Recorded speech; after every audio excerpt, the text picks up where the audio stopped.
जिसमें कि ज़्यादातर प्रोसीजरल जिनमें के नकाइस रह जाते हैं,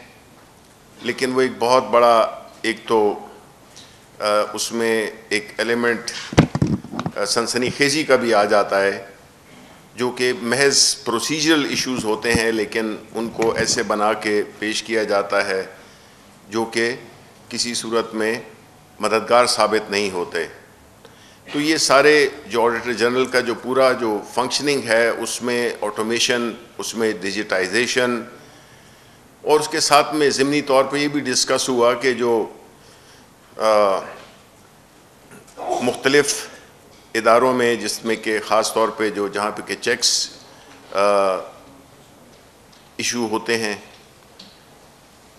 उनको भी ऑटोमेट किया जाए कि जितना ह्यूमन इंटरेक्शन कम हो, कि लोगों को आसानी से पेमेंट्स भी मिल सकें और उसमें शफाफियत भी आए।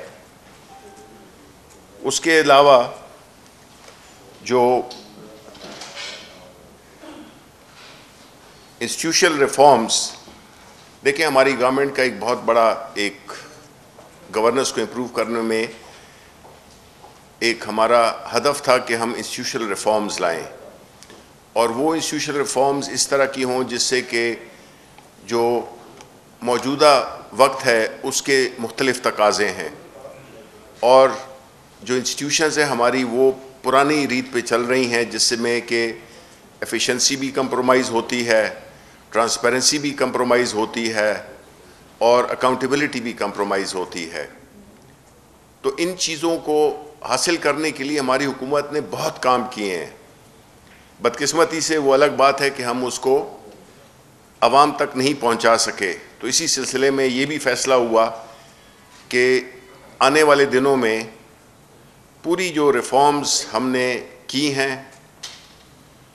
उनको हम आपके सामने लाएंगे कि किस तरह से इदारों में रिफॉर्म्स की गई हैं। कितने इदारे थे, कोई 445 के करीब थे, और उसको हम 341 पे ले आए हैं। कुछ को मर्ज कर दिया है, कुछ को ख़त्म कर दिया है। और साथ में ये बात भी हुई कि 18वीं तरमीम के बाद जो सब्जेक्ट्स थे, जो मिनिस्ट्रीज़ थीं, जो डिवॉल्व कर दी गई सूबों को, उसके बावजूद जो फेडरल गवर्नमेंट का जो एम्प्लॉइज़ का हुजम है, बजाय कि वो कम होता, वो बढ़ गया है। फिर इसी ज़िमन में पेंशन फंड्स, उसके बारे में भी प्राइम मिनिस्टर हमेशा ज़िक्र करते हैं, और उसमें जो पे एंड पेंशन कमीशन है उसको भी एक फास्ट ट्रैक करने पे उनको काबीना ने ये एडवाइस किया कि वो अपने काम को तेज़ करें, क्योंकि ये दोनों बड़ी अहम चीज़ें हैं। और सूबाई जो एम्प्लॉइज़ होते हैं और जो फेडरल एम्प्लॉइज़ होते हैं, उनमें जब से ये इस तरह के मैं अक्सर ज़िक्र करता हूँ कि जो 18वीं तरमीम है, 18वीं तरमीम पर से के ख़िलाफ़ कोई भी नहीं है, लेकिन उसमें कुछ कुछ ऐसे नकाइस हैं जिनको एड्रेस करना बड़ा ज़रूरी है। अब उसमें होता यही है कि जो उनके जो फंड्स उनको एलोकेट होते हैं, उसमें से अब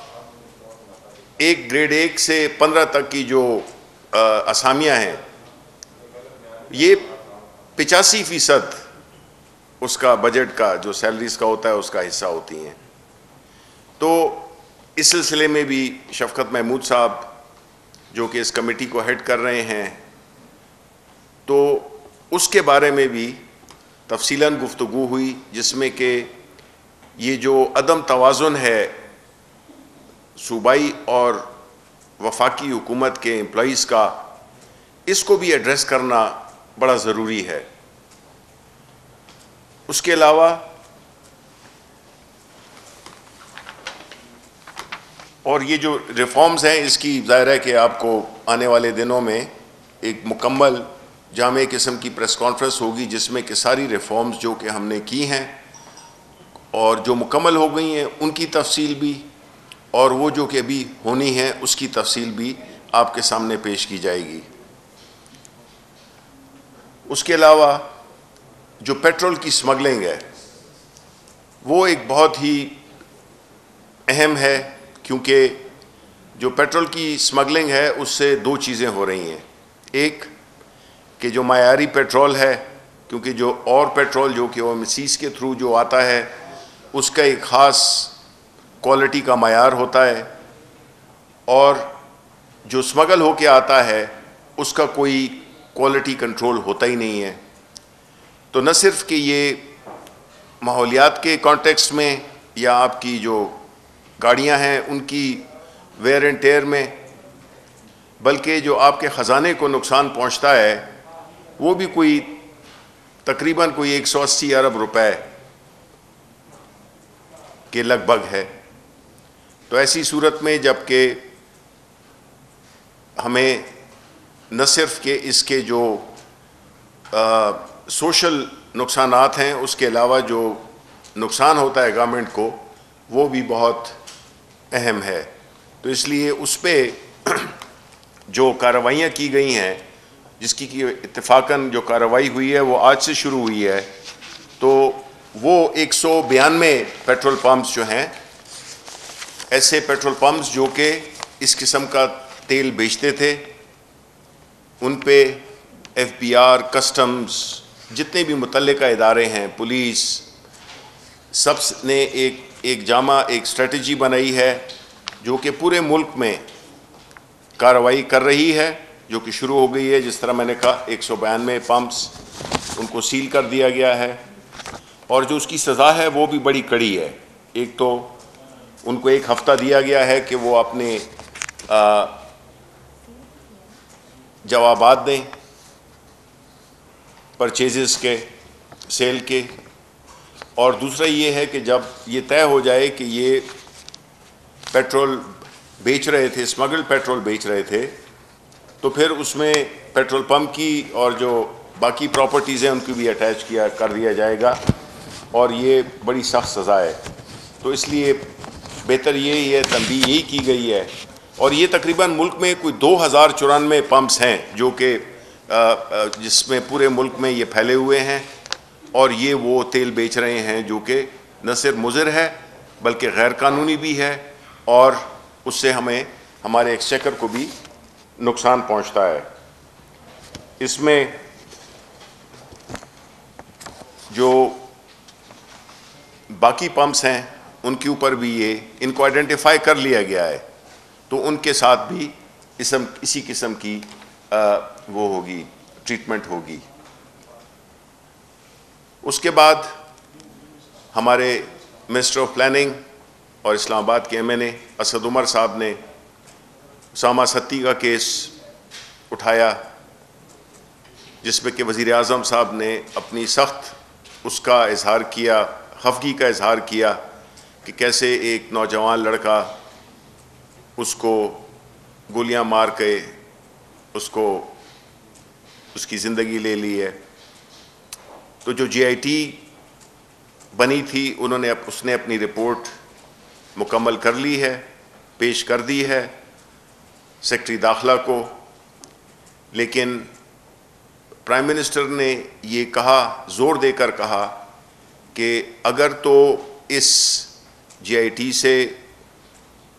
वो रसा वो मुतमईन ना हो, तो जिस तरह भी वो कहेंगे, जिस तरह की तहकीकात वो कहेंगे, जिसमें कि हाई कोर्ट का जज शामिल हो, जिस तरह के भी वो, उनकी तसल्ली के मुताबिक इंक्वायरी होगी, और जो भी ज़िम्मेदारान हैं उनको कड़ी से कड़ी सज़ा दी जाएगी। उसके बाद एक अहम टॉपिक जो कि हमारे अक्सर मुल्क में जिसकी बात होती है वो है जबरी गुमशुदगी के बारे में। इसके बारे में जो ह्यूमन राइट्स मिनिस्ट्री है डॉक्टर शीरी मज़ारी के मातहत, उसमें लॉ मिनिस्ट्री को कहा गया है कि जो कानून उन्होंने पेश किया है उसको फास्ट ट्रैक किया जाए। उसके बाद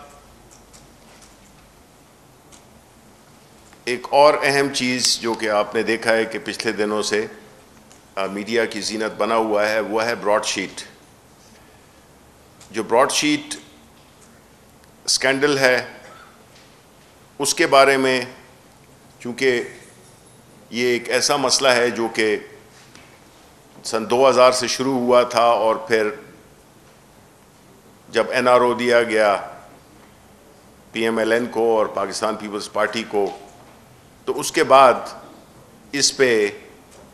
एक किस्म के सरखाने में चला गया। ये वो इंक्वायरी थी जिसमें के 200 नाम दिए गए थे, आपको बखूबी मालूम है, जो कि इस मुल्क के असासे लेकर बाहर मुंतकिल किए हैं गैर कानूनी तौर पर। तो उनकी लिस्ट जो दी गई थी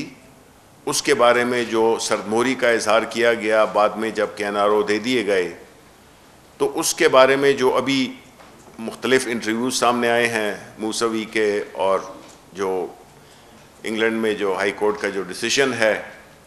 उसको देखते हुए एक इंटर मिनिस्ट्रियल कमेटी बनाई गई है जो कि इस सारे केस को और इसके चीदा चीदा नुकात को तश्त-ए-ज़बाम करेगी और पहुँचाएगी कि किस तरह से इस मुल्क के, एक तो न सिर्फ ये कि उन लोगों ने जिन्होंने कि इस मुल्क के असासे लूटे, बल्कि जो पैसे दिए गए थे उस कंपनी को कि ये वो कार्रवाई करे, और उन्होंने काफ़ी अहम इंकशाफात शुरू भी कर दिए थे, जिसमें कि बाद में नवाज शरीफ साहब के किसी बंदे ने, कहते तो हैं उनके कज़न ने, अप्रोच किया कि इस चीज़ को नेगोशिएट कर लिया जाए और उनका नाम निकाल लिया जाए, जिस पे उसने कहा कि we don't deal with the crooks. तो इसके बारे में भी जो कमेटी है वो अपनी इंशाल्लाह अनकरीब 2-4 रोज़ में इसके बारे में हम जो भी इंकशाफात करने हैं हम वो करेंगे, ताकि वो लोग जिन्होंने कि इस मुल्क के इदारों को मजाक बनाया,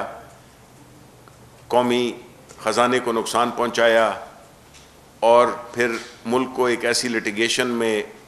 एक ऐसे मुकदमे में डाल दिया जिससे कि हमारी बड़ी हमें हजीमत उठाना पड़ी। उसके बाद जो फूड, यानी आपने देखा होगा कि जो शुगर और ख़ास तौर पे वीट का, उस सिलसिले में भी एक बड़ी प्राइम मिनिस्टर साहब ने एक इंस्ट्रक्शंस दी कि अगले 15 रोज़ में जो कानून है उन तजुर्बात की बुनियाद पे जो कि पिछली सालों में हासिल हुए, कि उन पे एक पॉलिसी बनाई जाए और 15 दिन के अंदर अंदर उन नुकात को एड्रेस किया जाए, जिसमें कि जिस तरह के हमने देखा कि सिंध हुकूमत ने गंदम की सप्लाई को रोककर मार्केट में जो डिस्टॉर्शन पैदा की, जिससे कि कीमतें भी बढ़ीं और शॉर्टेज भी पैदा हुई। तो क्या वो इक़दामात हैं कानूनी तौर पे हम लें कि आइंदा इस किस्म का किसी भी सूबे को ये हक ना मिले कि वो पूरे मुल्क में जो सप्लाई चेन है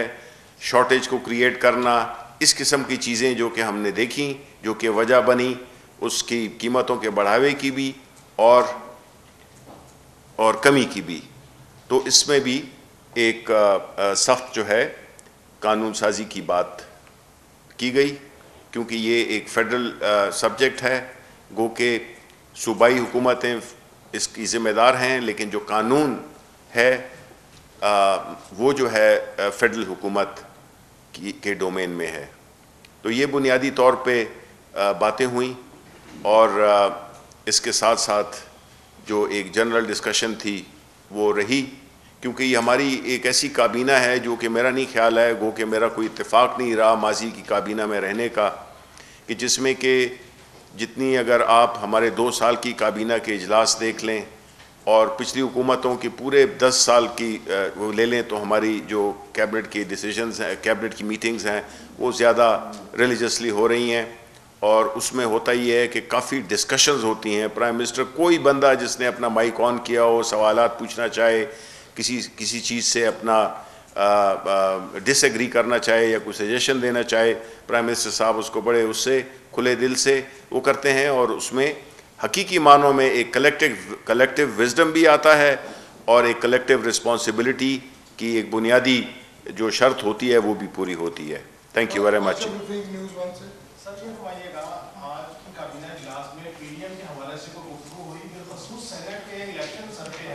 और हुकूमत अपने ताजियों के साथ क्या स्ट्रेटजाइज करने जा रही है, उसकी रिस्पॉन्सिबिलिटी भी उस 5 रुकनी कमेटी को दी गई है जो पीडीएम की सारी तहरीक को काउंटर करेगी, या उसमें कोई डिफरेंट कमेटी बनेगी और उसके हवाले से गुफ्तगू हुई? Thank you. देखिए, पहली बात तो ये है कि पीडीएम तो हमारे लिए क्या बल्कि पूरे मुल्क के लिए किस्सा पारीना बन गया है। ये एक ऐसी तहरीक थी जो कि जिसकी बुनियाद ही बड़ी खोखली थी, क्योंकि अवाम हमेशा करप्शन के ख़िलाफ़ तहरीक में निकलते हैं, करप्शन को बचाने के लिए वो किसी का साथ नहीं देते, तो इस वजह से उस पर तो कोई बात हुई नहीं। लेकिन ये ज़रूर है कि जो सेनेट में जो हम सेनेट के इलेक्शंस के बारे में जो बिल इस वक्त अदालत में भी जो हमने गाइडेंस मांगी थी, उसमें बुनियादी हमारा मकसद यही है कि इलेक्शंस ट्रांसपेरेंट हों और जो पैसे का इस्तेमाल है वो ना हो, क्योंकि अगर अपर हाउस जो कि इस पार्लियामेंट का सबसे एक बालाई वो है हाउस है, उसका जो बुनियादी मकसद था वो यही था कि वो लोग इसमें आएँ जो कि एक ख़ास तजुर्बा रखते हैं, एक ख़ास लेवल ऑफ मैच्योरिटी है, और किस तरह से वो, और ख़ास तौर पे वो लोग भी जो कि मेरा ख़्याल है कि जो इलेक्शंस में किसी भी वजह से हिस्सा नहीं लेते, तो उनको एक मौका दिया जाए कि वो पॉलिसी साजी में, कानून साजी में अपना किरदार अदा करें। लेकिन होता यही आया है कि पैसे वाले लोग आ जाते हैं और जो हकीकी मानों में जिनको होना चाहिए वो आ नहीं सकते। तो इस चीज़ को रोकने के लिए हमारी पार्टी का हमेशा से ये मौक़िफ़ रहा है, ये अभी की बात नहीं है, हमेशा से मौक़िफ़ रहा है कि जो सेनेट के इलेक्शंस हों वो ट्रांसपेरेंट हों, और वो जिसको कि हम आम लफ्ज़ों में शो ऑफ हैंड्स कहते हैं, लेकिन ज़ाहिर है कि उसमें मकसद यही है कि जो वोटर का जो वोट है उसका तयन हो सके कि उसने किसको दिया है। तो इस पे ज़ाहिर है कि हम आने वाले दिनों में इसको हम परसू भी करेंगे, देखें हमें कोर्ट क्या हमें गाइडेंस देती है और उसी बुनियाद पे। लेकिन ये बड़ा ज़रूरी है कि इसमें पूरी कौम को पता होना चाहिए कि इसमें मकसद क्या है हमारा और किन वजूहात की बुनियाद पे हम ये कानून साजी करना चाहते हैं।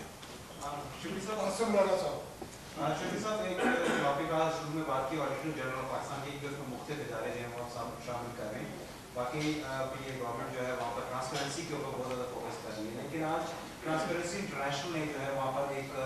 एतराज़ किया है और कहा है कि जो आप कोविड वैक्सीन जो वहाँ पर खरीदने जा रहे हैं, मिलियंस ऑफ डॉलर्स की आप खरीदारी परचेज करने जा रहे हैं, लेकिन वो पेपरा रूल्स से एग्जेम्प्ट कर दी गई है। क्या कहेंगे आप उस पर? क्या वाकई ऐसा हुआ है कि एग्जेम्पशन दी गई है और उसकी वजूहत? देखें, उसकी बुनियादी वजह एक तो ये है कि बिलियंस ऑफ डॉलर्स की परचेज़ नहीं है। ये तो जो हमारा जो बजट था और जो एलोकेशन हुई है वो कोई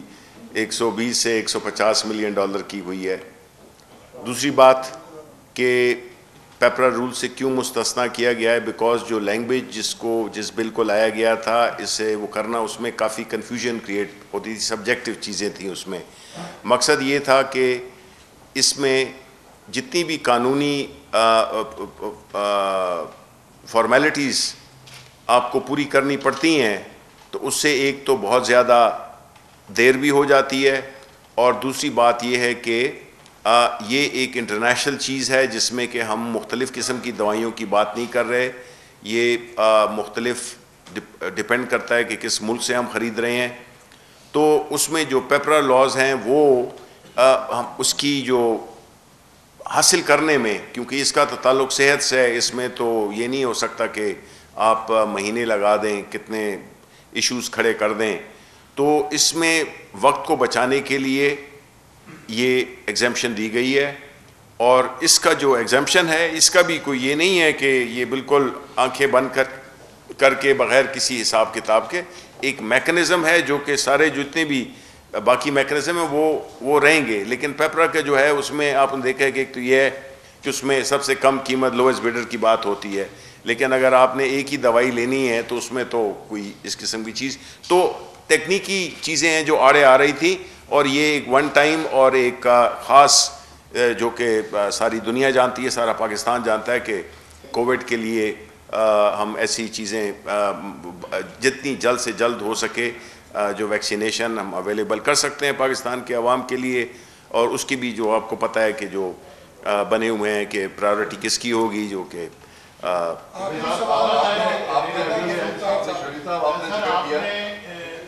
जो पेट्रोल की स्मगलिंग के बारे में काफ़ी ब्रीफ किया है, तो ये स्मगलिंग जो हो रही है वो ईरान से हो रही है। तो आप पेट्रोल पंप तो बंद कर रहे हैं, लेकिन जो उनको पेट्रोल पहुंचाने वाले हैं, जो स्मगलिंग कर रहे हैं, उनके बारे में क्या तस्वीर स्टेप ले रहे हैं? देखें, ये अंडे और मुर्गी वाली बात है,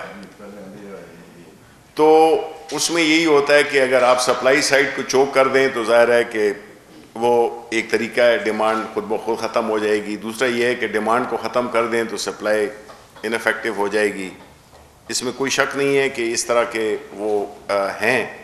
लेकिन मकसद असल क्या है कि एक चीज़ गैर कानूनी है और उसको रोकना वो हुकूमत की ज़िम्मेदारी है, तो इसलिए इसका जो दायरा कार है वो मज़ीद फैलेगा। लेकिन इस वक्त तो ये है तय कि जो इसमें मुलविस हैं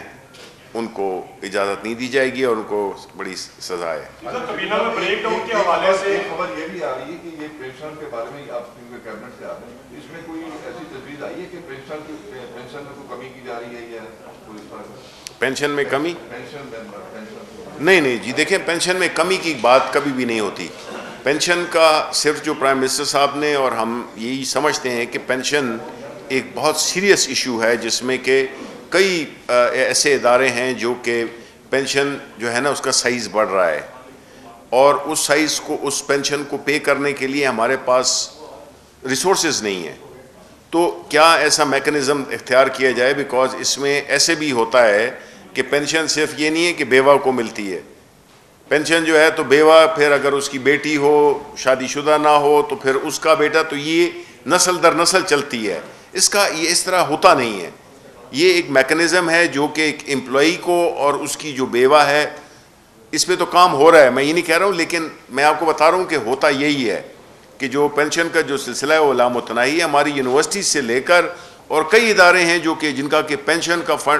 का जो ख़र्चा है वो इतना बढ़ गया है कि वो तनख्वाहें भी नहीं दे सकते हैं। तो इसलिए इसमें हमें करना होगा, इसमें हमें काम करना होगा, और उस पर पे एंड कमीशन जो कि मेरा ख्याल है वो सेठी साहिबा उसको हेड कर रही हैं, तो इस पे हमने जो है तो काम ज़रूर करना है, बिकॉज़ ये आने वाले वक्तों के लिए हमारे लिए एक बहुत बड़ा एक इशू बनेगा। बहुत बहुत शुक्रिया।